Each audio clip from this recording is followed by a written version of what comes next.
First of all, I have to make an apology.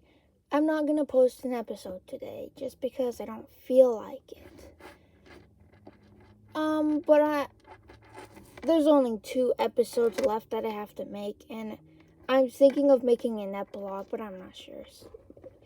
So it's literally just 2 left. There's no need to rush, plus they're really short. So yeah, I just wanted to take a break out of that so far. Now I'm just going to start by criticizing Darkstalker. Now, I have never told anyone this before, but I did not really like that Darkstalker was a part of Wings of Fire, just because of how much of an OC he felt like. Like, if you've seen the Mary Sue Nightwing OCs, they're the same as Darkstalker. And people would call them, Mary Sue, whatever, but then Darkstalker's in the series and they like him a lot. Like, I think that it would be okay if Darkstalker was you having only one of his powers. Just because, yeah, his character felt rushed in the series. He was a threat for only 1.5 of a book, and then he's not a threat anymore. He was a threat in his Legends, but he was defeated by a prank. His defeats feel rushed, and he doesn't live up to his, threatening name, and he gets defeated. I just didn't really like him being included in the series. It would have been better if he was like a legend that didn't get revived.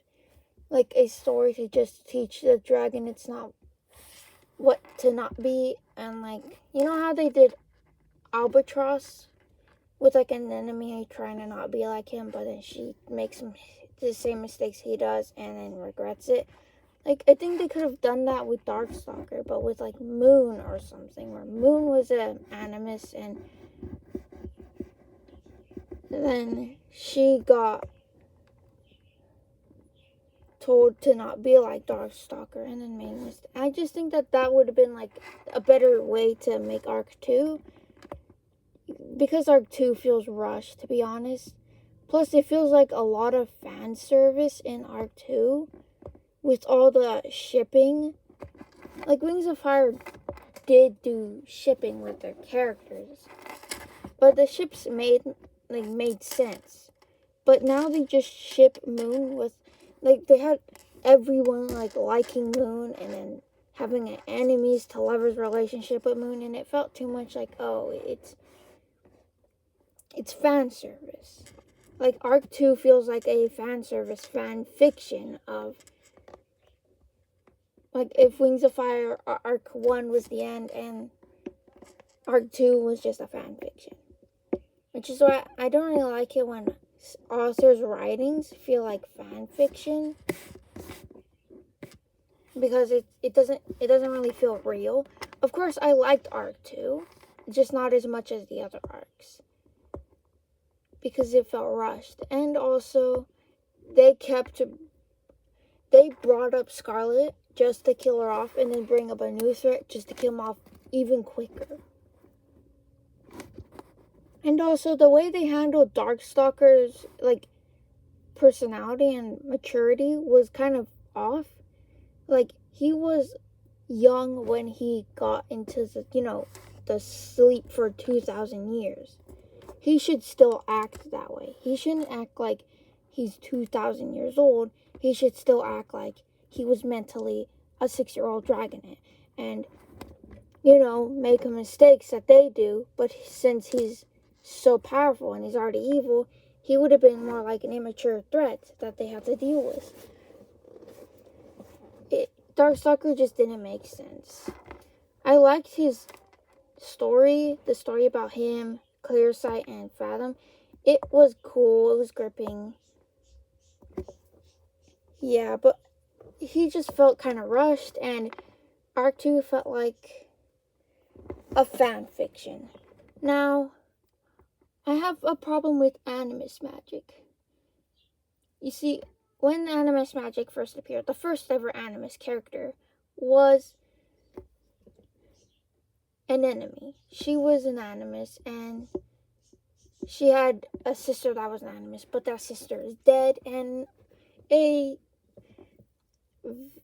relative, like a ancient relative that was also a Animus, but he was dead. I liked how it was handled back then, just because it wasn't like, yeah, I'll explain it later, but it felt way more cool to be an Animus, that now it doesn't feel that cool. I liked the idea, like when Darkstalker said, oh, Animus dragons can't make other Animus dragons. Like, I wish that was actually a real thing, because it would have added higher stakes to the story. Especially with some people who don't like using their Animus magic, but they can't pass it along, like Turtle. He could have not been able to pass it to anyone else, and he would have been stuck in like a position where he was uncomfortable, and it would have shown a lot of character growth. I really wish that was kind of like a thing.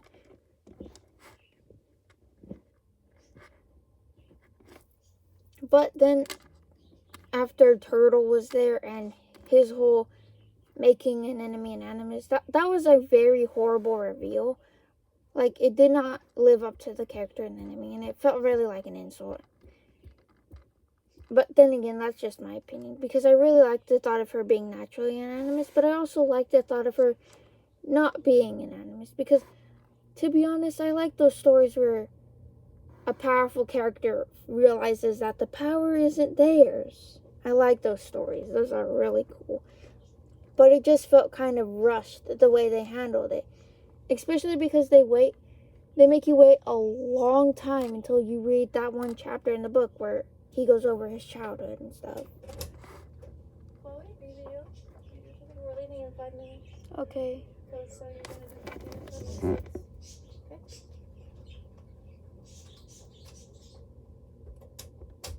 Anyways, yeah, if he was really guilty about that, then I understand suspense, but maybe not make him the main character of that book then. I don't know. That whole reveal honestly felt very rushed.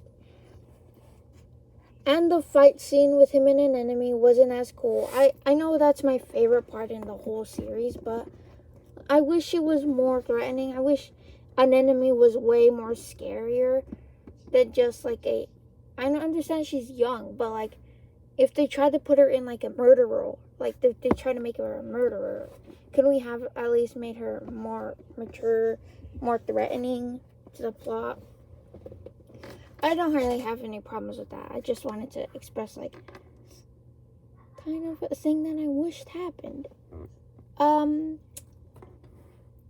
Next thing I do not like about Animus Magic is that everyone treats Animus Magic like it's some sort of addiction, and they're like, oh, I really want to be an Animus Magic, but then when they get the chance, they're like, oh no, like, it's just like, what?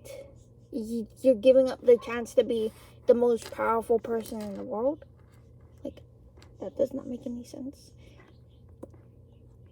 And I also wish that there was a book where an Animus character, like maybe an enemy,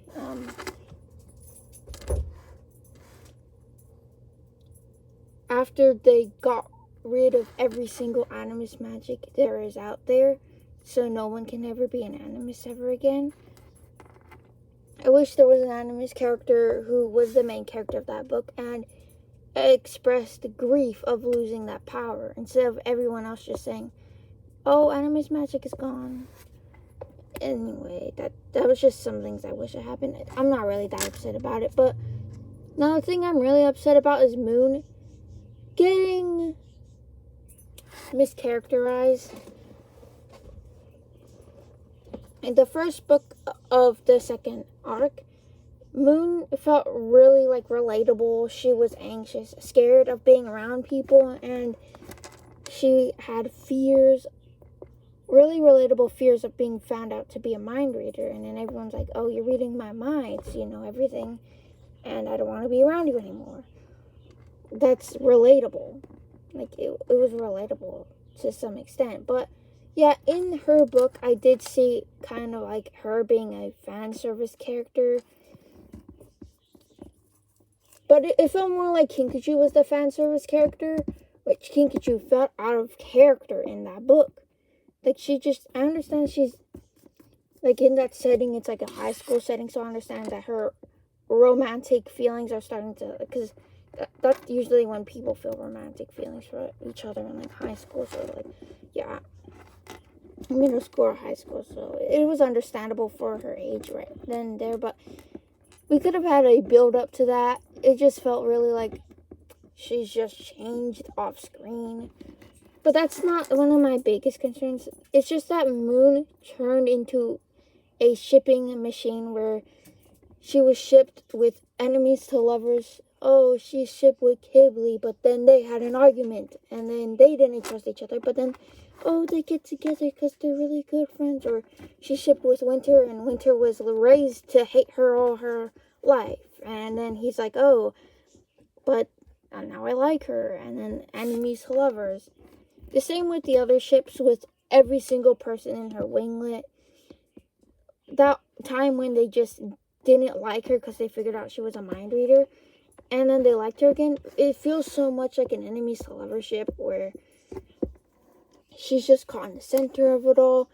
And then sometimes, like, in the scenes, she feels like she's also made out to be like the mother of the other winglet characters, because she's like the mind reader, the calm one, the one who knows everything. And Moon just changed into a fan service character, and they forgot that she's supposed to be something great. The first mind reader in thousands of years.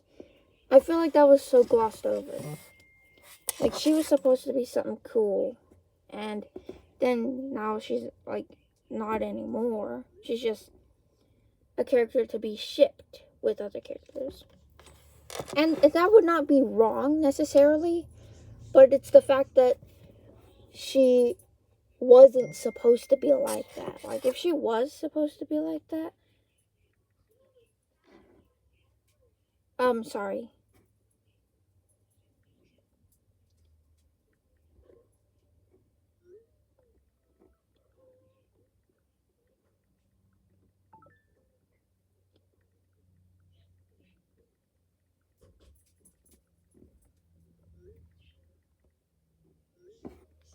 I'll be right back.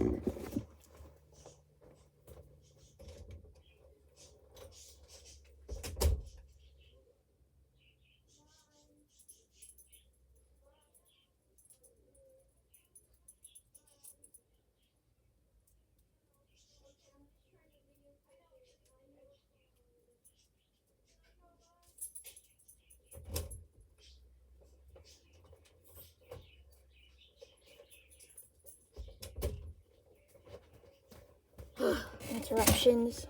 Anyway. Yeah, she just felt way too much like a fan service character. And that's one of the main reasons why I didn't really like Arc 2, because they forgot her character. Anyways, if you want me to make a video on